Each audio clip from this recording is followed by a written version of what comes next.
I hope you guys are having a good weekend. I know it's just started. Vivan says, okay, it's live on social media. That's awesome.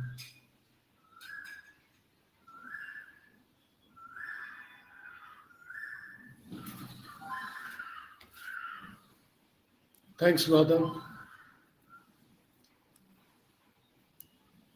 There were some people who were attending from some other countries. They were having some issue with the mobile number length, I think. Vivan, I hope that was resolved.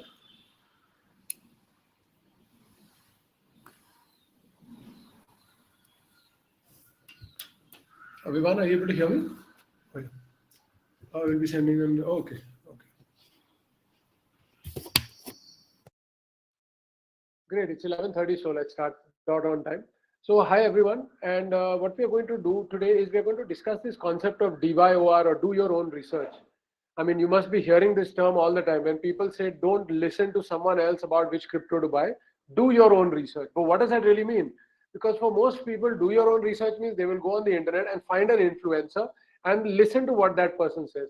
That's not doing your own research. That is relying upon someone else.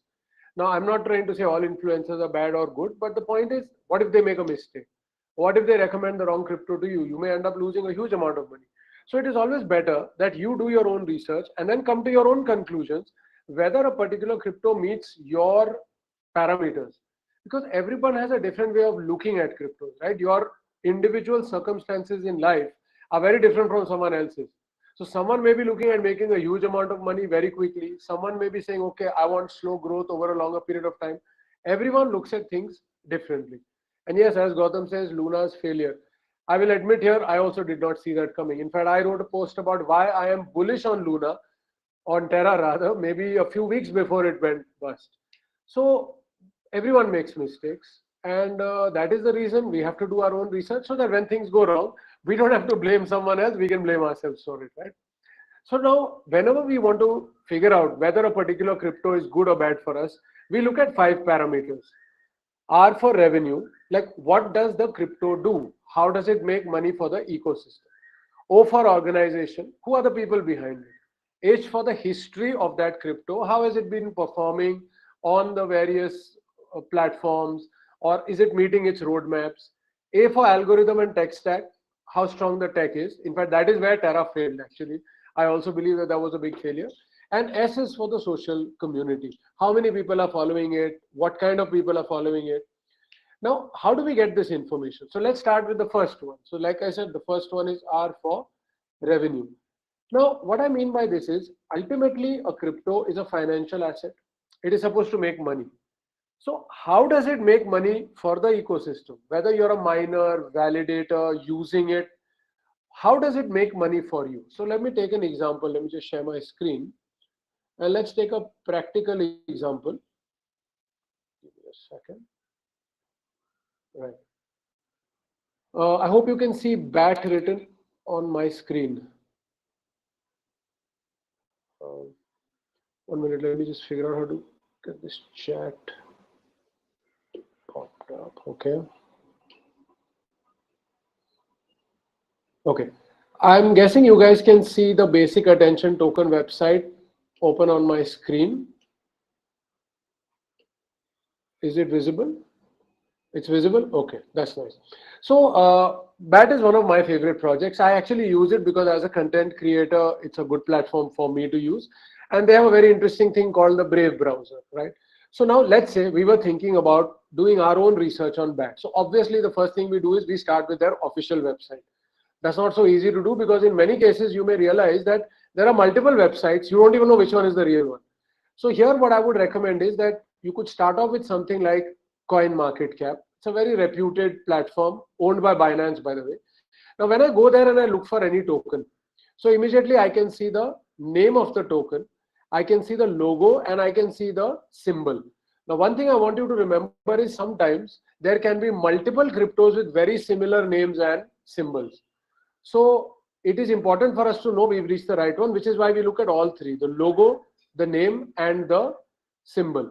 And CoinMarketCap does its due diligence before listing crypto, so we can kind of trust it. Now here you will see they have the link to the official website. They have the link to the explorers, to the community pages, to all this information is here. So ideally, I would go first to CoinMarketCap, find the correct crypto, and then click here and open up the site. So now I'm kind of 99% sure I'm at the correct website. Now, once we reach the particular website, this is where we're going to get a lot of the information. And for me, usually I would start with the white paper. So almost every crypto project in the world would have white paper or light paper, LIGHT, or it could call it yellow paper, beige paper. There are all sorts of colors. Depending upon the kind of information that they're giving, white paper happens to be the most common format. So now this particular white paper is dated February 10th, 2021, but we know BAT is an older project. So we know this is an updated version of the paper.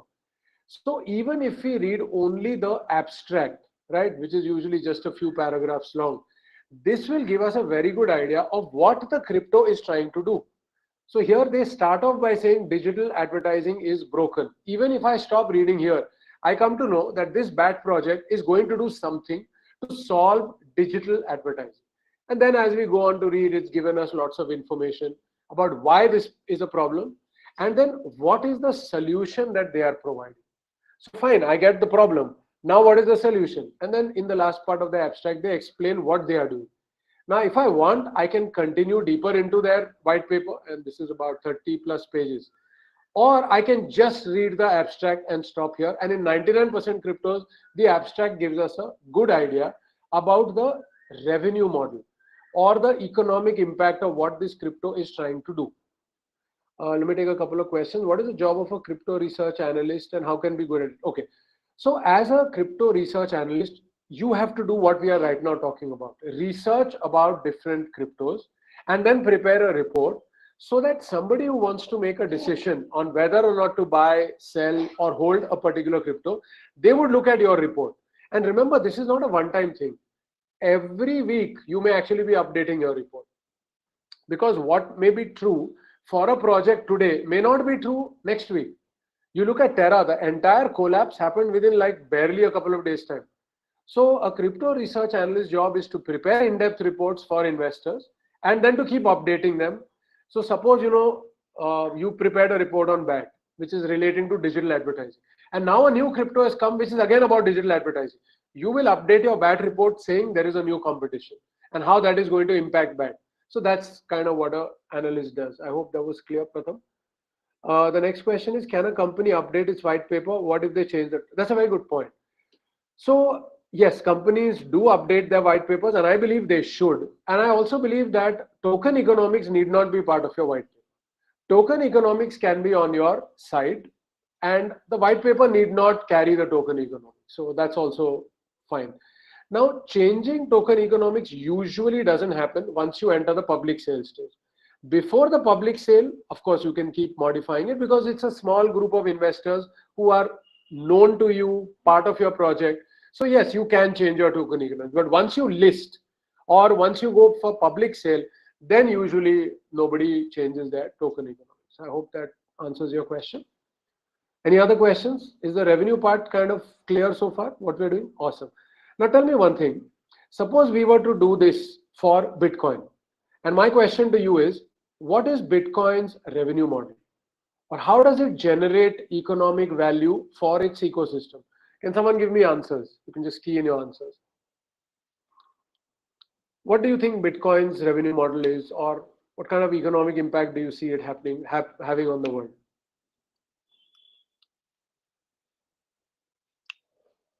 They get tokens. I'm not sure they will understand what you mean by that. So are you trying to say that miners get Bitcoin as part of the work they put in?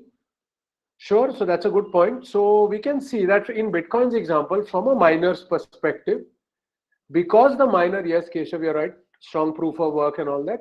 So because the miner is a very important part of the ecosystem, without miners, Bitcoin won't work because you won't be able to validate transactions. No new Bitcoins will end up getting created. So you obviously need miners spending a lot of money on the computational power and electricity, and in return, they get free Bitcoins. Free is not right because they're paying for it actually.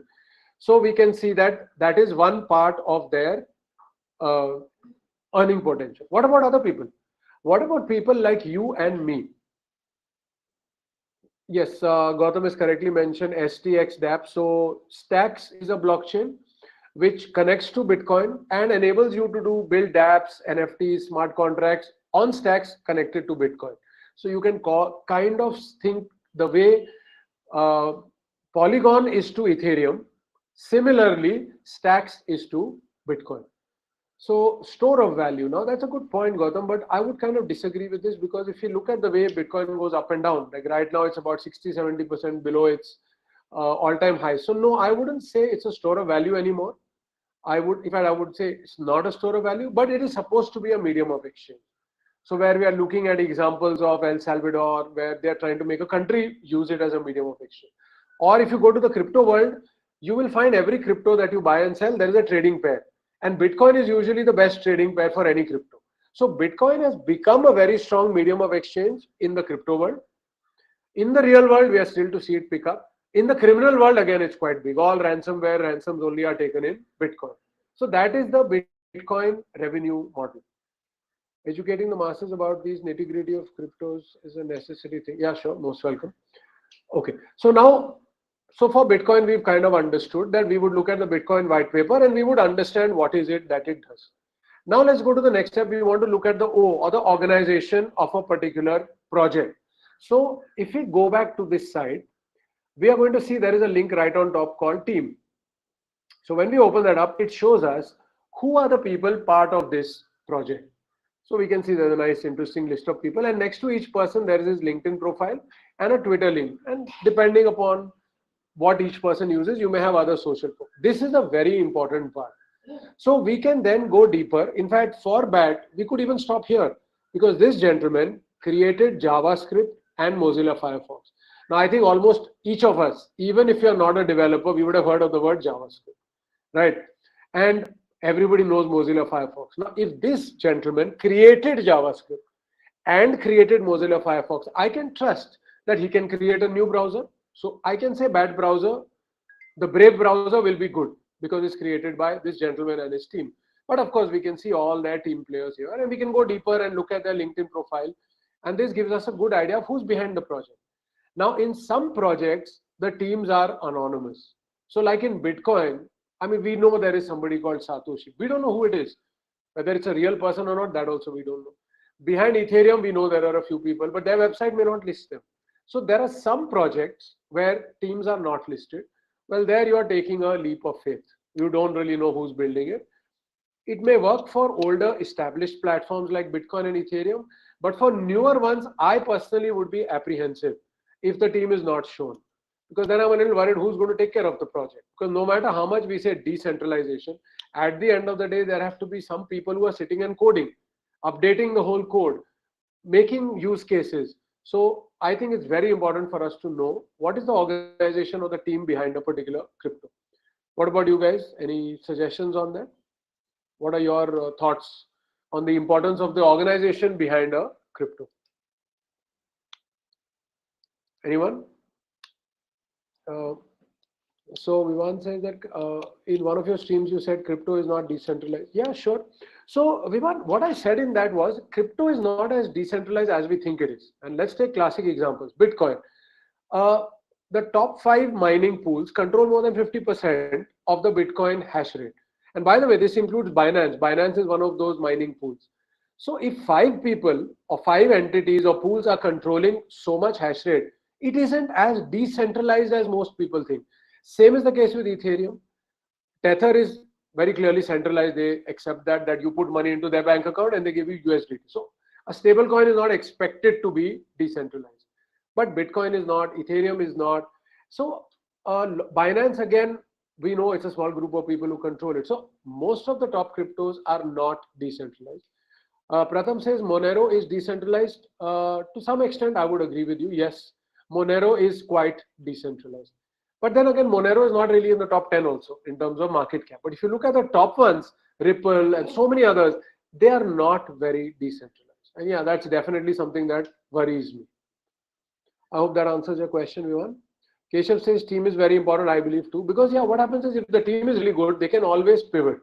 They can handle all the problems. Let's take an example of Solana and decentralization. The blockchain regularly goes down. right? Now, if a blockchain goes down, it obviously means it is not decentralized. A small group of people are operating it, and when they decide, they bring the entire blockchain down for 18 hours at a stretch. So their decentralization is needed. So some element of decentralization is required.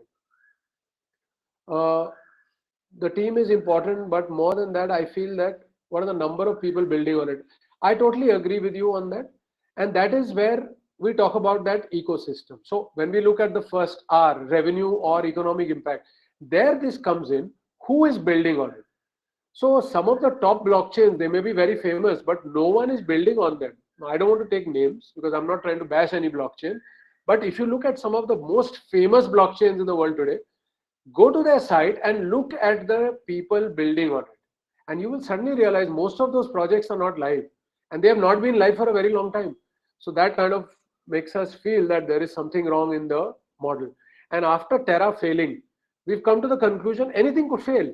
I mean, Terra's failure in the real world could be compared to BlackBerry's failure or Nokia's failure, where suddenly they were on top of the game and then in a year or two they're gone and somebody totally new has taken over the market. The same thing could happen to a lot of the major blockchains also.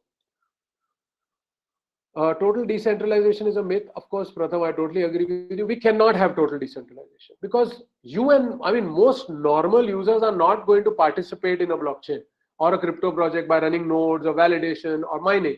They don't have the resources to do that and they don't have the time and energy to do it. So yes, total decentralization never happened and I don't think it ever will, which is one of the biggest problems with people talk about Web3. Everything will become decentralized. I really don't think that's going to happen. Vivan asked my views on DESO. I have not seen that, but maybe I could have a look at it and get back to you guys on that. Managing trilemma.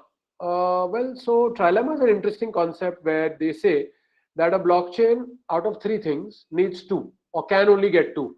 So decentralization, security, and scalability. So it is believed that no blockchain has all three. I actually kind of don't agree with that. That may have been true when Vitalik made this statement many years ago. But today I see a lot of blockchains which probably do have these all three. But again, that's a separate discussion. So that's the O, or the organization part. Then comes the history. So I hope on my screen now you can see the coin market cap screen. Are you able to see the screen? Coin market cap on your screen. Are you guys able to see that? Awesome. So this is how we can see what is the history of the project. How has it been performing? So here we would usually look at, the kind of graphs that are available to us. So as you can see, these graphs are 1 day, 7 day, 1 month, 3 month, 1 year. You can see different time frames. So I would usually look at a lot of the statistics which are here. Now, I'd written a post and even done some sessions on something called cryptometrics. What all you should look at: market capitalization, fully diluted market cap. We talk about TVL or total value locked. So like this, there are about 10 or 12 metrics that we need to see. Have you guys seen that video or should we do another live stream on it next week? You can let me know in the comments and we'll maybe do another session on that. Pratham says only a certain number of DAOs will survive and the rest of them are just for budget and trying to fill in Web3 now. I totally agree with you that a lot of the DAOs may not last very long. It's like companies, right? Will all companies last forever? No. Today, when we talk about India's biggest company, we say Reliance. But a few years ago, we used to talk about so many other companies, which today don't even exist. So 25 years ago, the world's top companies or India's top companies, many don't even exist today. Same is with DAOs, same is with any project in the world. So for the history part, I would say their performance, and you would also look at the roadmaps. So on their side, they would have said, these are our roadmaps. So see how they have been matching it. I understand that nobody can always meet roadmaps because these are tech products. There are sometimes technologies which break, things change. But still, then there should be a good reason they are giving you for not meeting their roadmaps. So in the H part, I would say look at statistics if it's a listed crypto. Look at roadmaps and other things if it's pre-listed. And in fact, I would say the best way to make money in crypto is always pre-listed tokens, which are not yet listed on exchanges, because then you can get them really cheap for maybe few cents. And then when they get listed, you actually end up making a huge amount of money. Any questions? Any thoughts you want to share on the history part? Okay. I hope I'm clear and audible to all of you. Everything's clear? You guys can see and hear. Awesome. Then we go to the A, which is the algorithm and tech stack. So now this is a little tough because as a non-techie, you may not really know how to check that. But I'll give you one example. When we look at things like, let's say, so one of my favorite in terms of code is Uniswap. Now, let me show you why I think Uniswap is strong technologically. One is, of course, it's not really been broken and all that. But more importantly, and that's a little slow. Let this open out. Yeah. So when we look at Uniswap, right? Just give me a second. Okay. I'm not sure where that particular chart has vanished, but it shows me, yeah, in the forks. This is an important thing to understand whether a technology is good or bad. Let the page just open out. Give me one sec.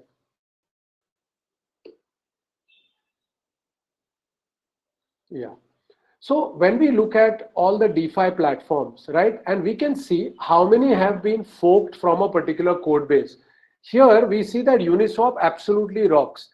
255 different protocols have actually forked Uniswap to build their own.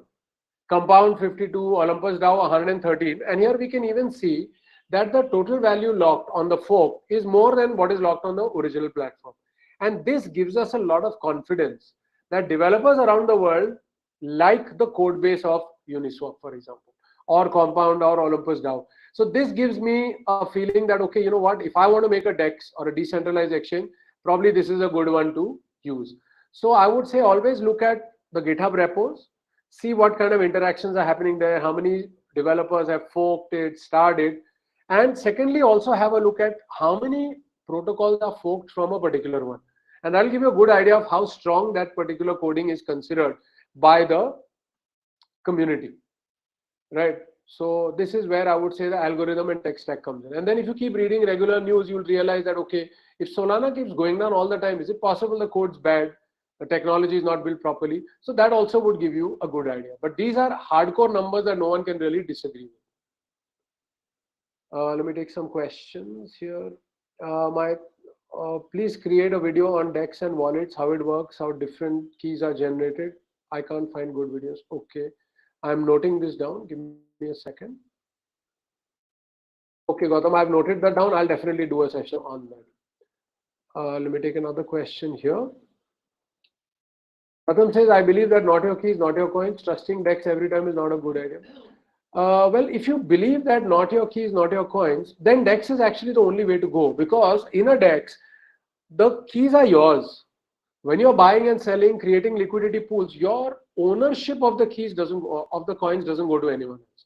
Centralized exchanges is where you don't really have control over your keys, because there what they create for you is an account. You log in through username, password. You don't have a private key to anything on the blockchain. And whenever transactions are happening in a centralized exchange, you actually, if you realize, it happens very fast. In the real world, Bitcoin has a transactional finality of 60 minutes, which means it takes 60 minutes for you to realize that yes, your Bitcoin has actually become yours. But on an exchange, it happens in seconds, because nothing is hitting the blockchain. All that is happening internally in the exchange. So that is where a lot of things could go really badly wrong. If an exchange goes bust or the owner vanishes. Classic example being that, you know, there's a new Netflix documentary on a Canadian crypto exchange, and the founder then went to Jaipur, India for a vacation, died there, and his wife said all the private keys were with him, so your crypto is gone. And honestly, there was nothing anyone could do. So I believe more in decentralized exchanges. There's a question from someone on LinkedIn. Where do we buy pre-listed coins? Okay, that's a very good point. So one step is that you would look at airdrops. So if I just open up a site here. So airdrop alert. So you could just Google the word airdrop alert, and there are lots of sites which will list out pre-listed cryptos. Like here, if you just open it up, so we see all these lists here, and you can then click and go into them. I'm not saying this is a good one. I'm just clicking on the first one that opened up here. And here they are giving you the step-by-step method that if you want free cryptos from them, what do you do? So first of all, go and take part in the airdrop, and then once you have taken part, you can communicate with the team and buy more, right? Because these are all pre-listed. It is usually the pre-listed cryptos that do their airdrops. You get to know them from these sites, take part in the airdrop, and if you like what they're doing, you could connect with the team and you could actually end up buying it. That's one of the best ways to go. But of course, the chances of failure are higher here because these are new ones. You don't really know what's happening. So all you need to do is apply the ROHAS analysis. Look at the revenue model, organization, history, algorithm, and their social following, and you will be able to make good decisions. Uh, Pratham says, oops, I meant centralization. I thought as much. Yeah. Can you please show Ethereum fork protocols? Sure, let me just look around. So I can name one definitely is, no, here they don't have a listing. We'll have to probably Google that around.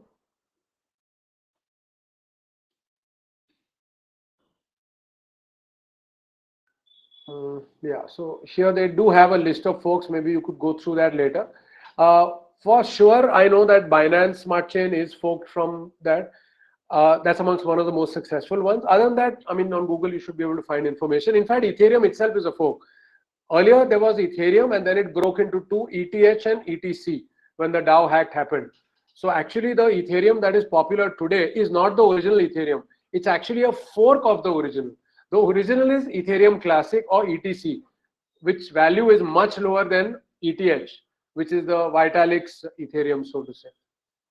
From where to buy pre-listed coins in India? That's a good point. I don't think there is any such exchange because that's the whole point.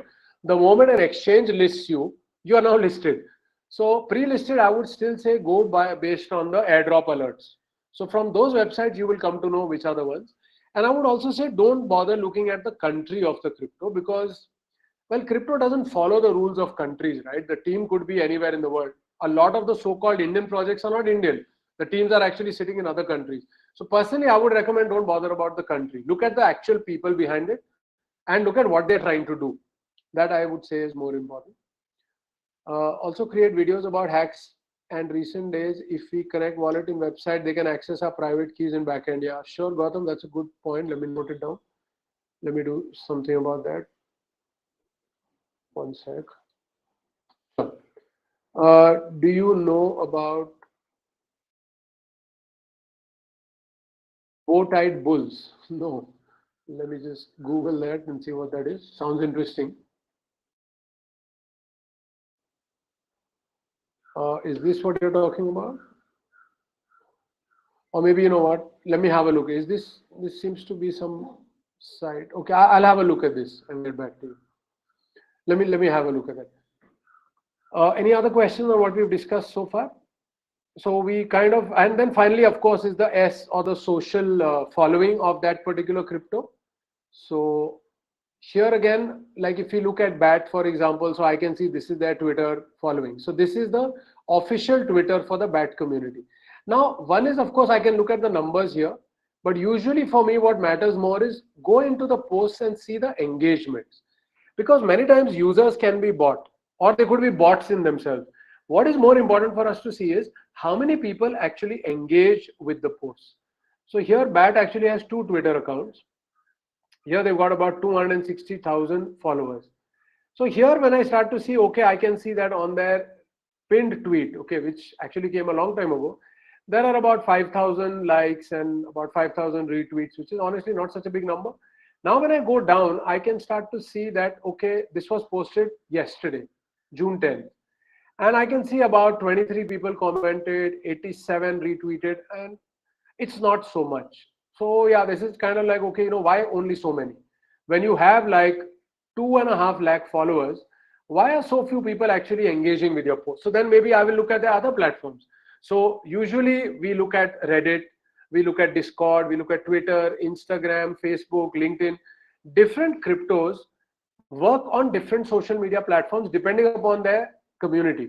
For some, their community may be on Telegram and Discord and never not on other places. So that is why I have a look at all. And usually on their sites, they would always mention that. So in the bottom, we usually have a list of all their communities here. So you can see this community. So BAT says that we are on Reddit, Twitter, and then there's a community account. So that's where we would go and see how people are engaging with it.